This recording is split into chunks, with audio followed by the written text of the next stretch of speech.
नमस्कार, लोकनजर चॅनल मध्ये आपल्या सर्वांचे स्वागत आहे। मी श्रद्धा रॉबिन्सन। तुम्ही जर आमच्या चॅनलला नवीन असाल तर लगेच आमच्या चॅनलला लाईक आणि सबस्क्राईब करायला विसरू नका। चला तर पाहूया आजच्या ठळक घडामोडी। वृक्ष लागवडीत घोळ प्रकरणाची चौकशीसाठी उपोषण, लाखोंचे देयक काढले, प्रकरण दडपण्याचा प्रयत्न। पातूर तालुक्यातील चांदणी, खेटरी, तांदळी, सस्ती, सुकडी, सांगोळा, चतारी आदी परिसरात वृक्ष लागवडीत मोठ्या प्रमाणात घोळ प्रकरणाची चौकशी होत नसल्याने मंगेश धोत्रे यांनी 20 मे रोजी गटविकास अधिकारी व संबंधित वरिष्ठ अधिकाऱ्यांकडे तक्रार केली होती। तसेच गेल्या काही दिवसांपूर्वी जिल्हा परिषदेचे उपाध्यक्ष सुनील फाटकर व जिल्हा परिषद सदस्य चंद्रशेखर चिंचोळकर यांनी 22 मे रोजी जिल्हा परिषद सर्वसाधारण सभेमध्ये वृक्ष लागवडीत घोळ सुरू असल्याचा मुद्दा उपस्थित केला होता। वृक्ष लागवडीत घोळ प्रकरणाची चौकशीसाठी मुख्य कार्यकारी अधिकारी यांनी समिती गठीत केली होती। मात्र 2 आठवडे उलटूनही राजकीय दबावामुळे अद्यापही चौकशी करण्यात आली नाही, असा आरोप करण्यात आला। वृक्ष लागवडीत घोळ लपवण्यासाठी उलट चौकशीआधी अनेक ठिकाणी वृक्ष लागवड करण्यात आल्याचा धक्कादायक प्रकार उघडकीस आला आहे। या प्रकरणाची चौकशी होत नाही तोपर्यंत उपोषण सुरूच ठेवण्याचा इशारा उपोषणकर्ते मंगेश धोत्रे यांनी दिला आहे। यावेळी सावन गवई, सागर गवई, विजय हातोळे, संदीप लांडे, शेख साजिद आदी ग्रामस्थ उपस्थित होते। वृक्ष लागवडमध्ये कोट्यवधी रुपयाचा घोळ झालेला आहे। चौकशी समिती गठीत झालेली आहे। अजूनही चौकशी राजकीय दबावामुळे चौकशी लागलेली नाही आहे। त्याच्यामुळे मी उपोषणाला बसलेला आहे। जर जोपर्यंत चौकशी लागत नाही आहे तोपर्यंत मी उपोषण सोडत नाही। पण वेळ पडल्यास तर मी आत्मदानाचा इशारा पण देईन। जागतिक सिकल सेल दिन उत्साहात साजरा। दिनांक 19/6/2024 रोजी जागतिक सिकल सेल दिन जिल्ह्यात उत्साहात साजरा करण्यात आला। जिल्हा स्तरावर जिल्हा स्त्री रुग्णालय येथून जिल्हा परिषद अध्यक्ष संगीताताई अढाऊ, जिल्हाधिकारी अजित कुंभार, मुख्य कार्यकारी अधिकारी बी वैष्णवी, आरोग्य व शिक्षण समिती सभापती मायाताई नाईक, जिल्हा आरोग्य अधिकारी डॉक्टर बळीराम गाढवे, जिल्हा शल्य चिकित्सक डॉक्टर तरंग तुषार वारे यांच्या हस्ते रॅलीस हिरवा झेंडा दाखवून सुरुवात करण्यात आली। सदर रॅलीमध्ये नर्सिंग कॉलेजची विद्यार्थिनी, जिल्हा आरोग्य अधिकारी कार्यालय अधिकारी, जिल्हा शल्य चिकित्सक, जिल्हा स्त्री रुग्णालय अकोला कार्यालयाचे अधिकारी व कर्मचारी बहुसंख्येने उपस्थित होते। यावेळी सिकल सेल आजाराबाबत सिकल सेल तपासणी शिबिर आयोजित करण्यात आले होते। सदर तपासणीमध्ये मोठ्या प्रमाणामध्ये सिकल सेल तपासणी करण्यात आली। तपासणीकरिता जिल्ह्यातील जनता मोठ्या प्रमाणामध्ये उपस्थित होती।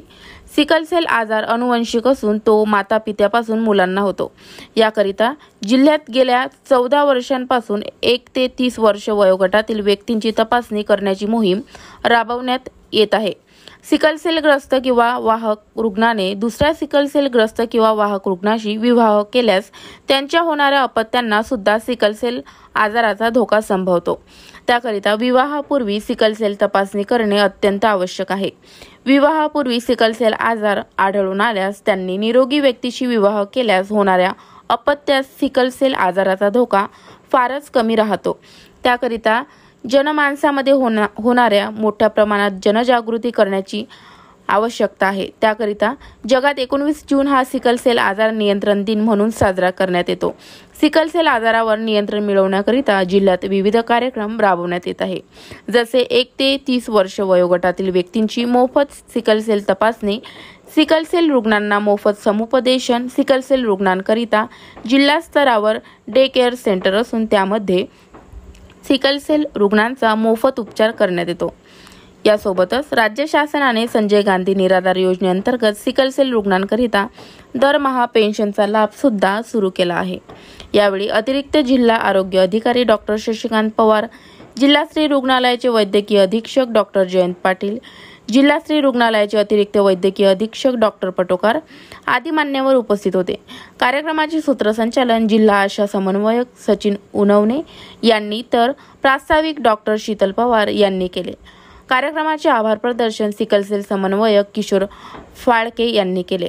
कार्यक्रमाच्या यशस्वीतेकरिता विस्तार अधिकारी आरोग्य अविनाश बेलोकार, सविता कुशवाह, निलेश भिरड, संदीप घाटोळ, अशोक जाधव आदींनी अथक परिश्रम केले।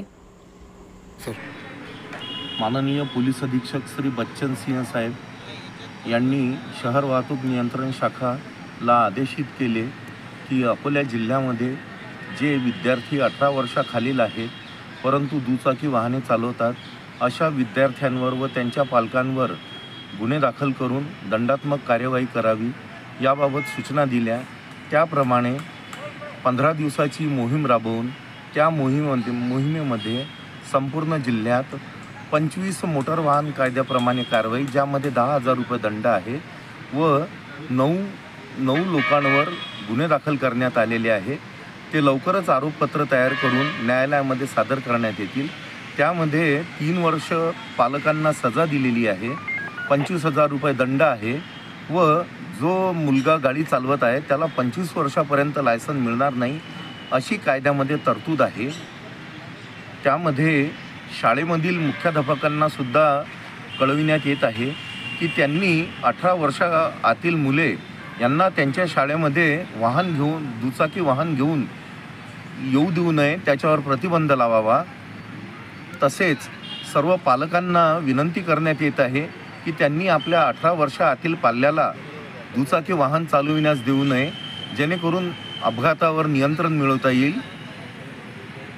याबाबत आम्ही अकोला पोलीस दलाच्या वतीने आवाहन करीत आहोत। धन्यवाद।